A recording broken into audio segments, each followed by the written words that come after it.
Saga of the Swamp Thing, issue 27, cover date August 1984. So this is the third and final issue of this arc. And here you have the demon, Etrigan jumping in with Swamp Thing and Abigail looking up. Cover and art by Bissette and Totleben, doing a wonderful job on art. And then here, this is more traditional Big Two book where this issue picks up just where the last issue began. Because this is where you have your battle. So you have this one-page intro where they kind of recap a little bit what's going on. And then you have this really cool two-page spread where you have the demon slashing him. And just, they draw these little bits of the Monkey King, just like the kids did in the previous issue, just as a little weird touch. And so you have this really great art. I mean, this is just really well done, and it's a cool angle because it's not your typical superhero panel. It's down and in front of the villain. He's, as he's clawed in the back, and you see Swamp Thing and Abigail kind of looking hard because they're expecting this. There's a little kid who's just sleeping, so he's in his underwear. I mean, it's like, it kind of makes sense. So the demon and the Monkey King battle. And the Monkey King is actually surprisingly very strong. So he actually punches the hell out of the demon. The Swamp Thing starts engaging into a fight. And he says, the swamp, Abby, run for the swamp. And then Abby says, no, what about you? There are those two monsters. And he goes, 3 monsters. Run. And he's reminding her, A, I'm a monster too, and B, I'm a monster. I can handle myself. Run. And she's taking Paul, the child that we saw previously. She's running into the swamp. And then you see Abby, and you cut to the accent that we saw at the end of the previous issue. And you can tell that the car's upside down. And even though they're showing Matt Cable like this, you know he's upside down because of the way his hair is going down, the way the blood is dripping down.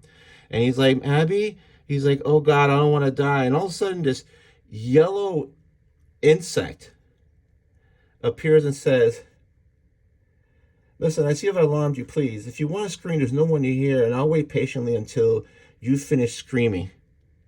So you're like, what the hell is this insect doing? And just something that I forgot to mention in the previous issue, when Matt Cable is about to go out and see, look for Abby, on the TV, there's this little thing on the TV, the Wild Kingdom, our insect allies.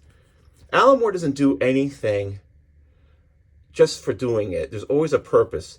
So he put this insect, like a fly here, or a fly actually like eating something. And then there's a fly here, or an insect here. Again, more of that subtle foreshadowing that Alan Moore just does so well. I'm going to say it once, I'm going to say it 1,000 times. Alan Moore is writing at a completely different level. He is like becoming the Michael Jordan of comic book writers. And he still is. So he just coming up with these really subtle things and putting a lot of thought in what he's doing. So they cut back, and she's running, and they're running, and she's like, Paul, come on, hurry up. And he's like, the Monkey King, it came. And he's just going, MOKEYKIN. And she's like, yes, okay, I know how to spell Monkey King.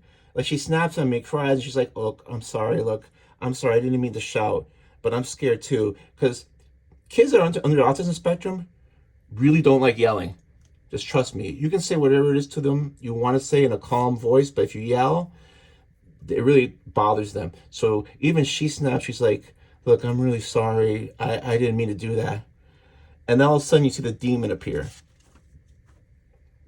And the demon says, this kid, Paul, he's the one that's powering the Monkey King. So we have to kill him to stop the Monkey King. And Abby's like, no, you can't kill him. He's like, I'm sorry, but we gotta kill him. It's like, it must be done. So before he kills him, or he tries to kill him, you see this tree just being uprooted out of the ground from behind. And then as he's about to do it, the demon looks back, And then bam. I mean, this great foreshadowing of seeing a tree rooted up and then hitting him with the tree.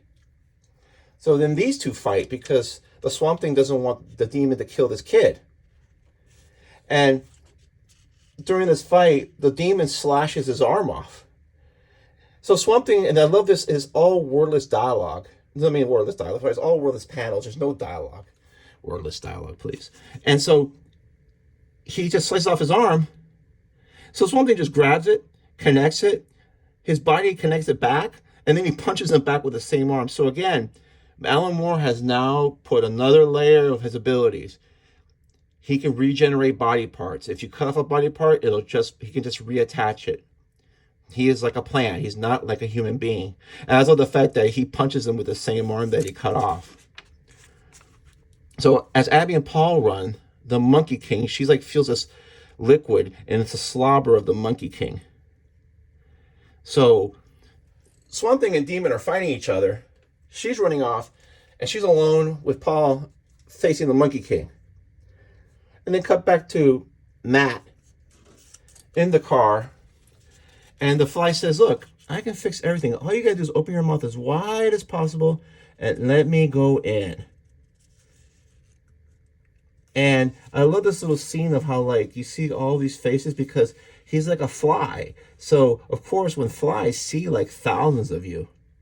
So, he's like, open wide, good. And then he goes, there. That wasn't so bad. And then his eyes kind of roll in the back of his head. Sorry. And as Abby sees the Monkey King, it shows you what you're most afraid of. And what it is, it's Matt Cable. And it's Matt Cable saying, I love you, Abby. And Paul sees Abigail frightened. And that's when he snaps. He goes, no, leave her alone. He's like, you killed my mom and dad, but I'm not afraid of you. And then it tries to morph to look like his mom. He's like, no, you're not my mom. My mom is DEAD. You're just some scummy little monkey. He's like, I'm sick of tired of you. You're not even, you can pretend to be whatever you want, but I'm scared. And he just like kind of like snaps. And even though he snaps and he's speaking and he's verbal and he's broken out of that state where he really can't be verbal and he has to spell everything, he still does that little thing of saying DEAD. And he says, you know, and as he's standing up to him, he's like, I'm no longer scared of you. The Monkey King gets smaller and smaller in stature and size until the demon just grabs him and just eats him. Threat over. So the demon says, well, you know, it's like, well, the threat's gone, but then he tells Abigail, was there some sinister hand that caused these events? Like, I guess the Ouija board. You'll have to keep an eye out for that. I have to go. She's like, wait, you can't go. So she tells Swamp Thing, look, take him back to the home. I got to find out what's going on. And he's like, Abby goes, no, I got to go. Just please take him back. And she cares about the kids, but she trusts Alec to do the right thing and take him. So they have this walk, and the Swamp Thing asks him, are you scared? He goes, not anymore. He goes, can I go home now, please? And he kind of like smiles a little bit.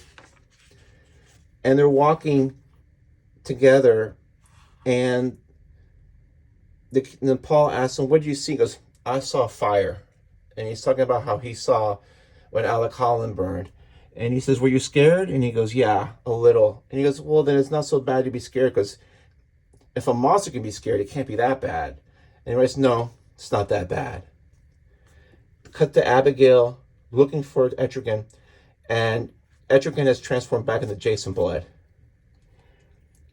And he explains to her that he's a host of the demon Etrigan, but they don't share the same mind, so he doesn't know everything. He doesn't know what he did specifically.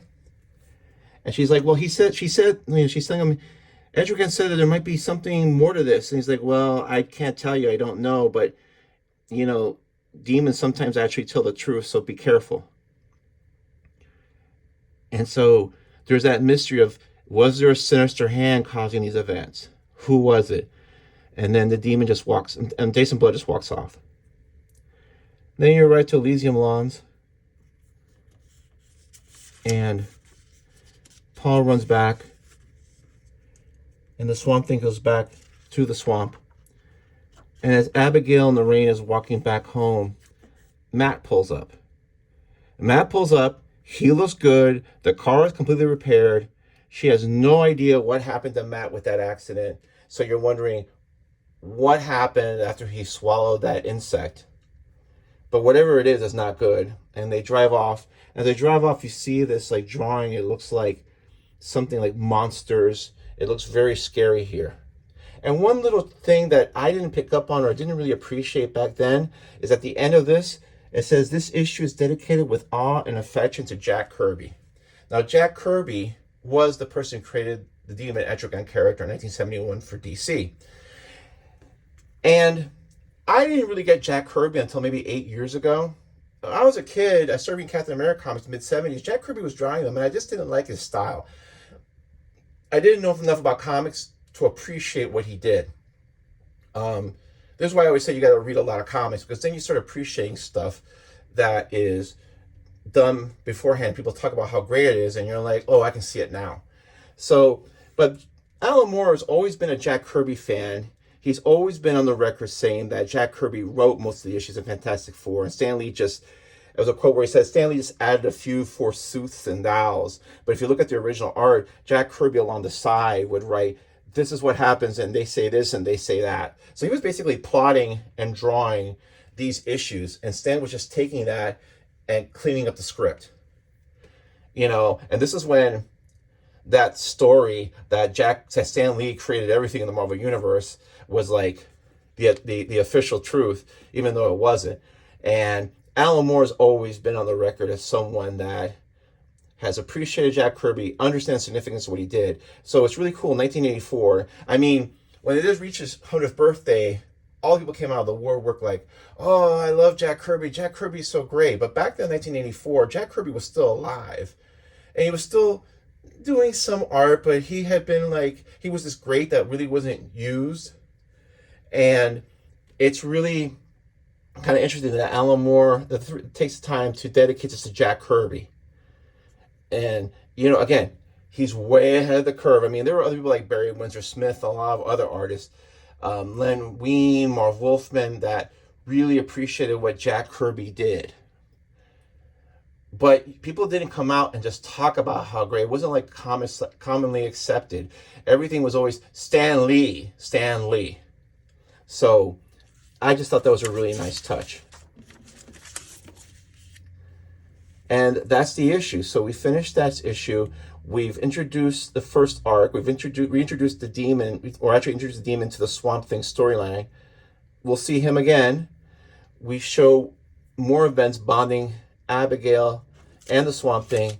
And we all of a sudden see that Matt Cable, is he possessed or controlled or something in his body where he could, you know, fix his body and fix the car. And we'll find out in the future issues. Thank you.